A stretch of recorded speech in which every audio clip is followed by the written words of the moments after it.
இப்ப நம்ம பார்க்க போற widget வந்து ஆஸ்பெக்ட் ரேஷியோன்னு சொல்லுவாங்க. இது என்னது ஆஸ்பெக்ட் ரேஷியோனா என்ன? ரேஷியோனாவே நம்மளுக்கு நார்மல் தெரியும்.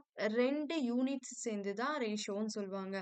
எக்ஸாம்பிள் 4:3, 5:9, 3:7 இதெல்லாம் தான் ரேஷியோன்னு சொல்லுவாங்க. இதுல நம்ம ப்ரோக்ராமிங்ல ரேஷியோ யூஸ் பண்றது வந்து மெயினா வித் ஹைட்டுக்கு தான் யூஸ் பண்ணுவாங்க. ஃபார் எக்ஸாம்பிள் இதுதான் வந்து மேல வந்து குடுத்திருக்க ஒரு பாக்ஸ்ன்னு இருக்கு. இது வந்து ஹைட்டும், வித்தும் ஒரு ரேஷியோல இருக்கு. அதுக்கு மேல ஒரு அவுட்லைன்ல இது இருக்கா?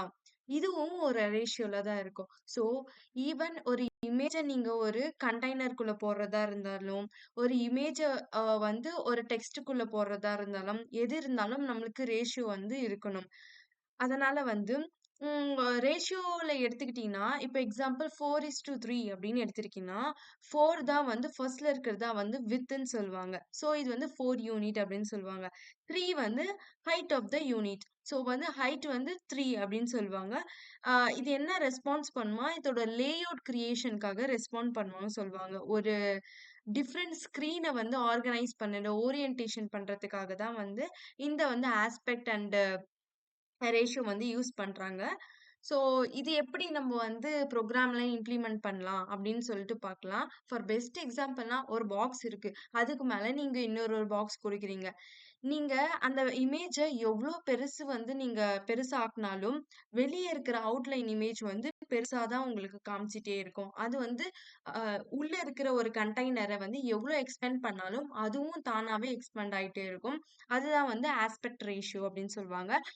ஆஸ்பெக்ட் ரேஷியோ வச்சு மட்டும் தான் நம்மளால வந்து அந்த விட்த், ஹைட்டையும் வந்து கண்ட்ரோல் பண்ண முடியும். ஸோ இது வந்து நம்ம ப்ரோகிராம் வழியாவ நம்ம பார்க்கலாம். இப்போ ஃபர்ஸ்ட் நம்ம என்ன இம்ப்ளிமெண்ட் பண்ண போறோம்னா, ஸோ இம்போர்ட் குடுக்க போறோம். இம்போர்ட் அப்படின்னு சொல்லிட்டு குடுக்கலாம். இதுல என்ன குடுக்கணும்னா, package package flutter flutter flutter material dot அப்படின்னு சொல்லி குடுக்க போறோம். இதுதான் வந்து இம்போர்ட் பண்ற பேக்கேஜ். நெக்ஸ்ட் வந்து வைட் மெயின் குடுக்குறோம். ஸோ இந்த வாய்ட் மெயின்ல நான் என்ன ரிட்டர்ன் பண்ணா, ரன் ஆப் சொல்லிட்டு குடுக்க போறேன். இந்த ரன் ஆப்க்குள்ள வந்து மை மை ஆப் அப்படின்னு சொல்லிட்டு நான் வந்து டிக்ளேர் பண்றேன். இந்த மை ஆப்க்குள்ள சில ஃபங்ஷன்ஸ் வந்து நடக்கணும் அப்படின்னு சொல்லிட்டு நான் சொல்றேன். ஸோ டிக்ளேர் பண்ணா ஓவர்ரைட் குடுக்கணும். ஸோ ஓவர்ரைட் சாரி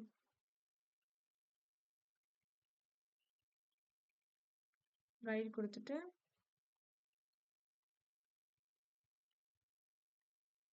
ஸோ வந்து ஃபர்ஸ்ட் நம்ம என்ன வந்து விட்ஜெட்ட வந்து நம்ப இம்ப்ளிமெண்ட் பண்ணோம். ஸோ விட்ஜெட்ல என்ன பில்ட் பண்ண போறோம்னா, ஒரு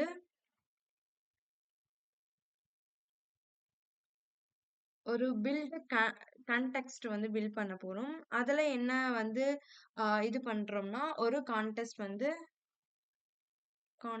வந்து நான் வந்து பில்ட் பண்றேன். அப்படின்னு சொல்றேன். ஸோ இதுக்கு முன்னாடி நம்ம ஓவர்ரைட் பண்றதுக்கு முன்னாடி, நம்ம ஒரு கிளாஸ வந்து எப்பயுமே டிக்ளேர் பண்ணணும். ஓவர்ரைட் பண்றதுக்கு முன்னாடி வந்து கிளாஸ வந்து டிக்ளேர் பண்ணணும். ஸோ அப்பதான் வந்து கிளாஸ் வந்து நம்மளுக்கு ரன் ஆகும். ஸோ என்ன கிளாஸ் வந்து என்ன குடுக்கணும், கிளாஸ் மை ஆப்ன்னு நம்ம குடுத்துருக்கோம். ஸோ மை ஆப் அப்படின்னு சொல்லிட்டு எக்ஸ்டென்ஸ் எக்ஸ்டென்ஸ் ஸ்டேட்ஃபுல் நம்ம ஸ்டேட்லெஸ் தான் வந்து இப்போ குடுக்குறோம். So sorry state stateless widget இல்ல ஸ்டேட்லெஸ் விட்ஜெட் வந்து நம்ம டிக்ளேர் பண்ணிட்டேன். ஸோ இப்போ என்ன பண்றோம்னா, இப்போ டிக்ளேர் பண்ணி முடிச்சிட்டோம். நம்ம வந்து என்ன பண்ணோம், கிளாஸ் வந்து டிக்ளேர் பண்ணோம். இப்போ ஓவர்ரைட் வந்து விட்ஜெட் வந்து குடுத்துருக்கேன். ஸோ விட்ஜெட் வந்து ஓகே ஸ்பெல்லிங் மிஸ்டேக் பில் வந்து இப்ப பண்றோம். இப்போ இந்த கண்டெய்னருக்குள்ள நான் சம் மெட்டீரியல்ஸ வந்து போடணும். என்னலாம் ஃபர்ஸ்ட் பண்ணணும்னா, ரிட்டர்ன் நம்ம குடுக்கணும். எதனா ரிட்டர்ன் பண்ணணும். என்னென்ன நம்மளுக்கு எப்பயுமே வந்து மெட்டீரியல் ஆப் தான் வந்து எப்பயுமே ரிட்டர்ன் ஆகும். ஸோ நான் மெட்டீரியல் ஆப் வந்து குடுக்குறேன். இந்த மெட்டீரியல் ஆப்க்குள்ள ஒரு ஹோம் வந்து நம்ம குடுக்கணும். இந்த ஹோம் பேஜ்ல எனக்கு என்னன்னா, ஸ்டாக் ஃபோல் அப்படின்னு சொல்லிட்டு நான் குடுக்குறேன்.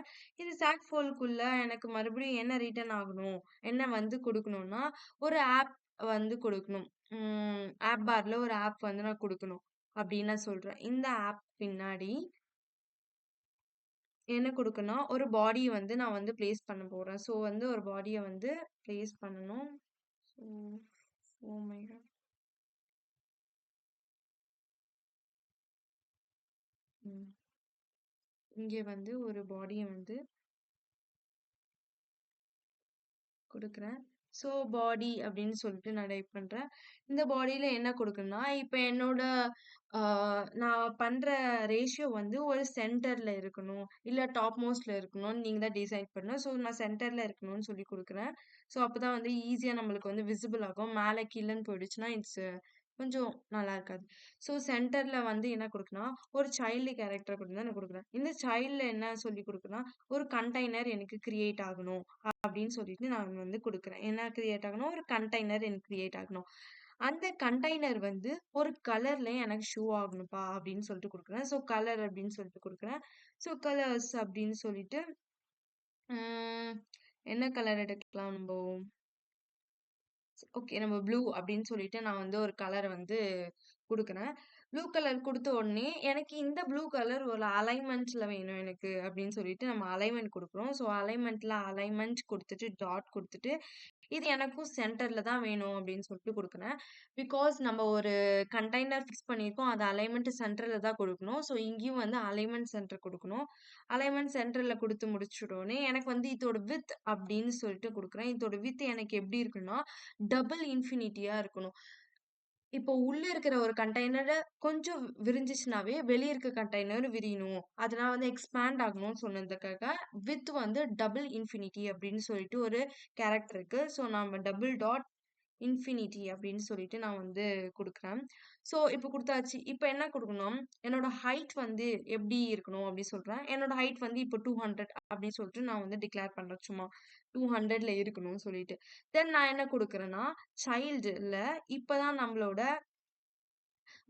இப்பதான் நம்மளோட விட்ஜெட் வந்து நம்ம குடுக்க போறோம். இதுல என்ன குடுக்க போறோம்னா, ஆஸ்பெக்ட் அப்படின்னு சொல்லிட்டு குடுக்கணும். ஆஸ்பெக்ட் ரேஷியோ அப்படின்னு சொல்லிட்டு இருக்கும். ஸோ இந்த ஆஸ்பெக்ட் ரேஷியோல நம்ம என்ன வந்து டிக்ளேர் பண்ண போறோம்னா, ரேஷியோஸ் வந்து பண்ண போறோம். எவ்வளோ குடுக்கலாம்? 16 அப்படின்னு சொல்லிட்டு குடுக்கலாம். இது உங்களோட 16/9 நான் சொல்லிட்டு குடுக்குறேன். ஸோ 16/9ல இருக்கணும் அப்படின்னு சொல்லிட்டு நான் வந்து சொல்றேன் இங்க. ஸோ 16/9ல கிளியர் ஆகணும். ஓகே. ஓகே. இப்போ டிக்ளேர் ஆன பிறகும், இதுக்குள்ள என்ன இருக்கணும் அப்படின்னு கேட்டாங்கன்னா, அதுலயும் எனக்கு ஒரு கண்டெய்னர் தான் வேணும் அப்படின்னு சொல்லிட்டு நான் சொல்றேன். கண்டெய்னர் வந்து எனக்கு வேண்டும் அப்படின்னு நான் வந்து சொல்லிர்றேன். கண்டெய்னர். இந்த கண்டெய்னருக்குள்ள ஏதாவது உங்களுக்கு டெக்ஸ்ட் வேணுமா? இல்ல கலர் வேணுமா? அந்த கண்டெய்னர் வந்து ஏதாச்சும் உங்களுக்கு மாடிஃபை பண்ணணும் அப்படின்னு இருந்தா, நீங்க டெக்ஸ்ட் ஃபாலோ பண்ணி பண்ணிக்கலாம். இல்லைன்னா வந்து கலர் இப்போ ஃபாலோ பண்ணி பாத்தீங்க. மோஸ்ட் ஆஃப் ஆல் கலர் வந்து இப்போ நம்மளுக்கு அண்டர்ஸ்டாண்டிங் கொஞ்சம் ஈஸியா இருக்கும். வந்து கலர் அப்படின்னு சொல்லிட்டு குடுக்குறேன். இந்த கலர் எனக்கு என்னல இருக்கணும்னா, ஒரு பிளாக் கலர்ல இருக்கணும் அப்படின்னு சொல்லிட்டு நான் வந்து அ பண்றேன். ஸோ இதுதான் வந்து இப்பத்துக்கு நான் வந்து மொத்தத்தையும் டிக்ளேர் பண்ணி முடிச்சிருக்கேன். கண்டெய்னர் ஆஸ்பெக்ட்டுக்கு இங்க ஒரு சென்டர் சாக்ஃபோல் வந்து குடுத்தாச்சு. இங்க இது குடுத்து, இப்ப நம்மளோட ப்ரோகிராம் வந்து கிரியேட் ஆயிடுச்சு. ஃபர்ஸ்ட் என்ன பண்ணியிருக்கன்னா, நம்ம சென்டர்ல ஒரு கண்டெய்னர் வந்து அலைன் பண்ணியிருக்கோம். அது வந்து டபுள் இன்ஃபினிட்டில இருக்கும். அது ஆஸ்பெக்ட் ரேஷியோல 16:9 இருக்கணும்னு சொல்லிட்டு இங்க வந்து டிக்ளேர் பண்றேன். இதுதான் ஃபர்ஸ்ட் வரும். நெக்ஸ்ட் உள்ள இருக்கிற அலைன்மென்ட் வந்து ஹைட் வந்து 200ல எனக்கு வந்து விசிபிள் ஆகணும் அப்படின்னு சொல்லிட்டு நான் சொல்றேன். இப்ப ரன் பண்ணலாம்.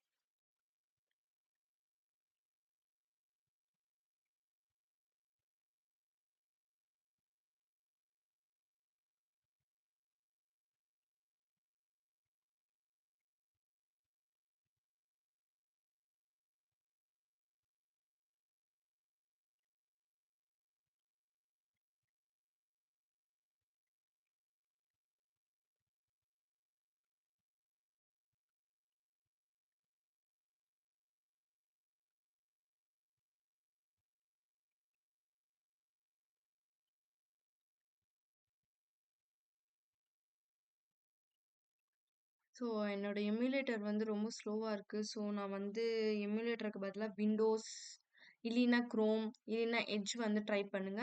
சம்டைம் வந்து உங்களுக்கு எமுலேட்டர் ஒர்க் ஆகல. அதில ஏதாச்சும் ப்ராப்ளம் வந்தா நம்ம விண்டோஸ் இதெல்லாம் இதில பண்ணிக்கலாம். மோஸ்ட் ஆஃப் ஆல் நான் பெரிய ப்ராஜெக்ட் அப்படி பண்றதா இருந்தா நம்மளுக்கு வந்து இந்த மாரி எமுலேட்டர்ஸ் வந்து தேவை. ஸோ எனக்கு இப்போ கொஞ்சம் ப்ராப்ளம். ஸோ நான் வந்து குரோம்ல ரன் பண்றேன். ஸோ ரன் குடுக்கலாம்.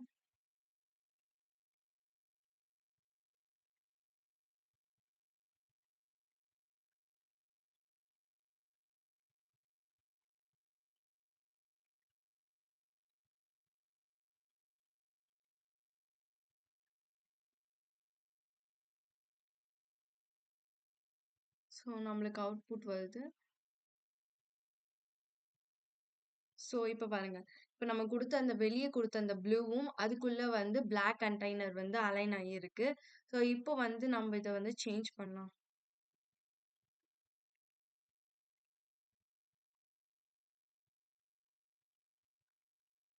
ஸோ இப்படி இருக்கு. இப்ப நான் என்ன குடுக்குறேன்னா, ஒரு 100 அப்படின்னு சொல்லிட்டு குடுக்குறேன். இப்போ வந்து அலைன் ஆகும் பாருங்க. 100ன்னு சொல்லி குடுத்த உடனே ப்ரோகிராம் இப்ப பாருங்க ஃபுல்லா வந்து ஃபுல் விட்த்ல வந்த மாரி இருக்கு. இப்போ சாரி நான் வந்து 100 அப்படின்னு குடுத்துட்டேன். ஸோ இப்போ வந்து 100 அப்படின்னு சொல்லி குடுக்கலாம். ஸோ இப்போ ரன் பண்ணீங்கன்னா உங்களோட வந்து சைஸ் அந்த ஹைட் வந்து வந்து ரொம்ப கம்மியாயிட்டு இருக்கு. இப்ப வந்து நான் 50 அப்படின்னு சொல்லிட்டு சும்மா குடுக்குறேன். 50 அப்படின்னு சொல்லிட்டு ரன் பண்ணலாம். இப்ப ரொம்ப ஸ்மால் ஆயிடுச்சு. இது வந்து உங்களோட ஹைட் ஏத்திருக்கும். நீங்க ஒரு ரேஷியோ இது பண்ணிட்டீங்கன்னா, இந்த ஆஸ்பெக்ட் ரேஷியோ வந்து மாறிட்டே இருக்கும். ஃபார் எக்ஸாம்பிள் இப்ப வந்து நம்ம வந்து 400 அப்படின்னு சொல்லிட்டு நான் வந்து ரன் பண்றேன். இப்போ வந்து உள்ள இருக்கிற உள்ள இருக்கிற கண்டெய்னர் வந்து பிளாக் கலரும் வித் வந்து ஹைட் வந்து 400ல வந்திருக்கு. தென் பின்னாடி இருக்க ஆஸ்பெக்ட்டோட ரேஷியோ கூட அதிகமா தான் இருக்கு. பட் வந்து இந்த கண்டெய்னர் தாண்டி இது வந்து போகவே இல்ல. ஸோ இதுதான் வந்து ஆஸ்பெக்ட் ரேஷியோ. ஆஸ்பெக்ட் ரேஷியோ இருந்தா மட்டும் தான் நம்ம வந்து ஒரு கண்டெய்னர வந்து அதுக்குள்ளே இருக்கிற ஹைட் வந்து நம்ம ஃபிக்ஸ் பண்ண முடியும். ஸோ இதுதான் வந்து ஆஸ்பெக்ட் ரேஷியோஸ்.